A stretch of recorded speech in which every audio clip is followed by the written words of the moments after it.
10 formations politiques présentes sur 11 invités. Restaurer l'espoir a manqué à l'appel. Un quorum plus que largement atteint. Une quasi-présence qui témoigne de l'engagement de chacune des formations concernées et qui rassure le chef de l'État qui n'a pas manqué de le souligner dans ses propos liminaires. Permettez-moi de vous exprimer ma gratitude et ma reconnaissance pour votre disponibilité. Votre présence vous honore et honore le Bénin entier. Elle est la preuve que nous sommes capables de surmonter nos incompréhensions, nos divergences, nos frustrations, nos révoltes et même nos bagarres pour nous retrouver afin de préserver ce que nous avons en commun, la patrie. C'est aussi la preuve que nous sommes capables de reconstruire ensemble ce qui est abîmé, au sacrifice de nos intérêts individuels et de nos égos. C'est tout le sens de la rencontre de cet après-midi qui constitue l'entame du dialogue politique que j'ai annoncé au lendemain de la grande controverse électorale suivie des épreuves qu'il n'est plus nécessaire de rappeler.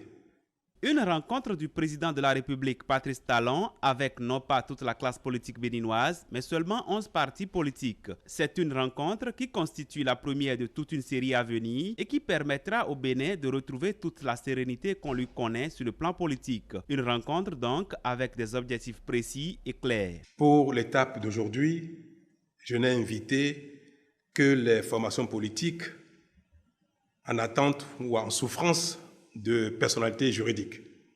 L'objectif de cette rencontre de cet après-midi étant donc d'échanger avec vous sur les voies et moyens devant permettre dans les plus brefs délais de conférer à chacun le statut juridique politique lui permettant de participer formellement au débat et aux compétitions politiques.